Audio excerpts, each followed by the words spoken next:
Today was interesting, but it had a lot of narrative richness by being sudden. It was more of a simple day and the type you'd usually take a rest, but this still needs to be noted anyway for my log. So I skipped a morning period. I woke up early, but I decided to sleep in the extra hour. I for real gotta stop doing this because I do want to get to school early. Anyways, first period, I already completed most of my Spanish assignments and finished with a questionnaire assignment requiring me to use reflexive verbs. Good stuff. I negotiated with a teacher in class for me to do the speaking quiz tomorrow, but he said Monday. But psychologically, I chose later on at the end of class. I negotiated saying like tomorrow if I finish my test early, and then I'll be able to do the speaking quiz. It's a compromise because it guarantees uncertainty, it guarantees time, provided that I complete what I need to do, and it's simple sequence of events. Do the test, and then do the speaking quiz, and that's it. If it doesn't, then we'll do it on Monday. So he still wins the terms anyway. So anyway, second period, I played badminton this time, and this is where it gets psychologically interesting in my opinion.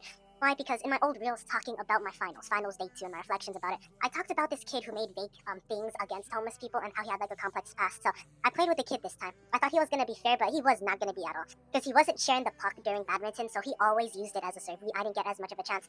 Even as I made like a terrible 6-7 joke, he hit me on the back.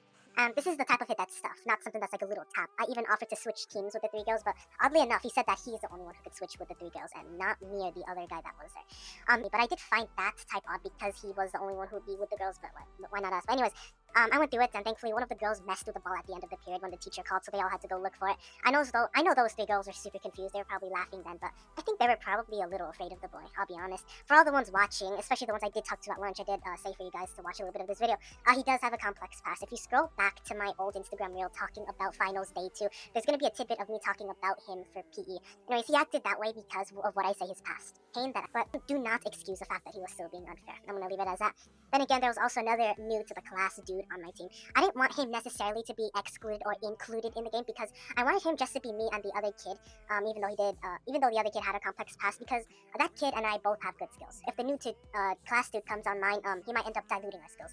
And I know he had no bad intent, obviously, due to who he is as a person. I'm not attacking any characters here. But what I believe is that due to his physical presence, like in the small courts, he diluted both of our skills because we could both miss our shots. And let's say someone's throwing the puck from the other side. I'm gonna miss my shot just so I could risk not hitting his head. And that's the thing that I had about him, is that I still feel bad because he didn't really have any other team to play with. Is that I'm not attacking his character here, but the thing is that I didn't want him to be included in the team or excluded either, as his physical presence did cause us to miss a few hits multiple times. 3v3 on a small court is already risky on itself, and catching another puck needs wide hits. Like, I need the space. So, in a nuanced solution tomorrow, I mean, I do not want to exclude him from my team. So if he does join my team, I'm gonna put him in the back.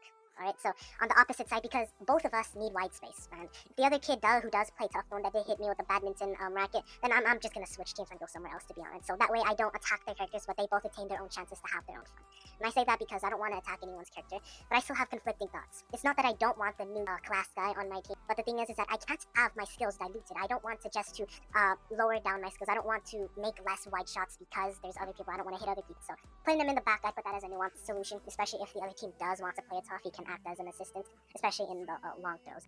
Third period, we completed an ed puzzle about heat transfer, a worksheet, and a quizzes online assignment that I eventually turned in. There's not too much here to note. It covered the atmosphere and temperature and density effects across all the different types, and obviously the 3 types of heat transfer. Fourth period, I completed notes about the Spanish Revolution and Diaz's role, plus the US's role in investments within the land, and how a war broke out that made Mexico secede a lot of its territory to the US. Even the teacher said that we're living on apparently Mexican land, or former Mexican land. I learned online that it's still debated today whether that the land we're on right now is stolen or if it's truly seceded as a result of a war.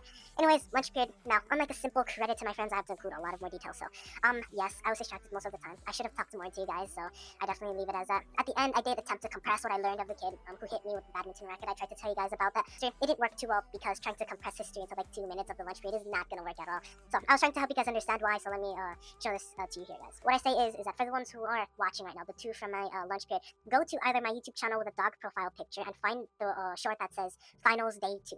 Or scroll through my Instagram media and find Finals Day 2. It should still be there. Otherwise, I'm going to go ahead and link this on my page right now, or maybe on the description on this video.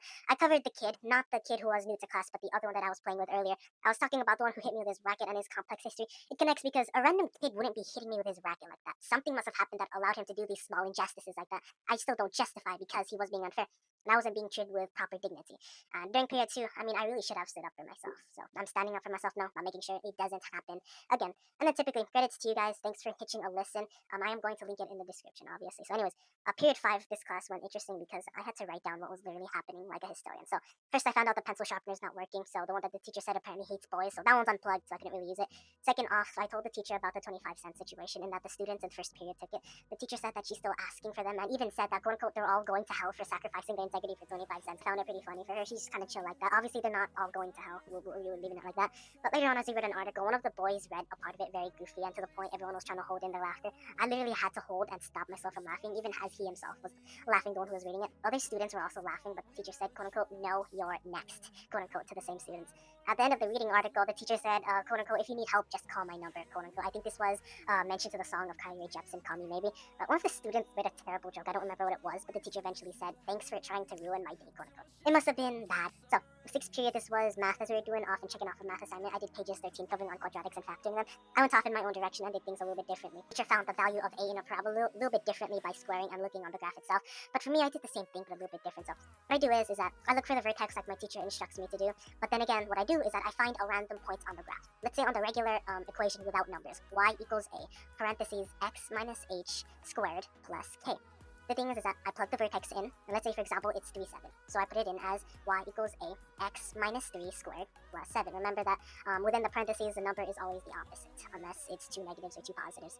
Then I find a random point. Let's say the y root of the equation. Let's say it's 0, 16 that I see on the graph itself.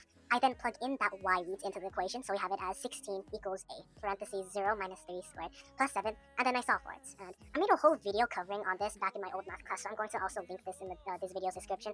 As I was doing it, I told my teacher I couldn't see because the screen was very blurry, so I got uprooted out of my comfort zone, and I got moved to a new table. Anyone would react in surprise, obviously, and a lot of people would definitely feel a little bit embarrassed, me too included. But the thing is that even though these were new people I've never interacted before, I have been training my mind for this for a long time. Setting random interactions in a public library. School library too, by talking with random people. Going up to random people and going to random friend groups. Entering into new friend groups even then.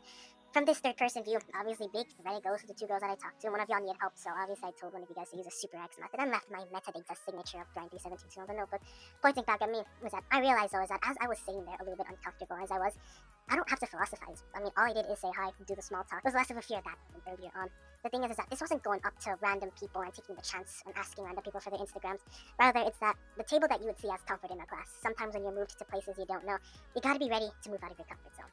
Be ready to adapt for that, because you could use that same adaptation to, well, make new friends, but most importantly, grow as a person.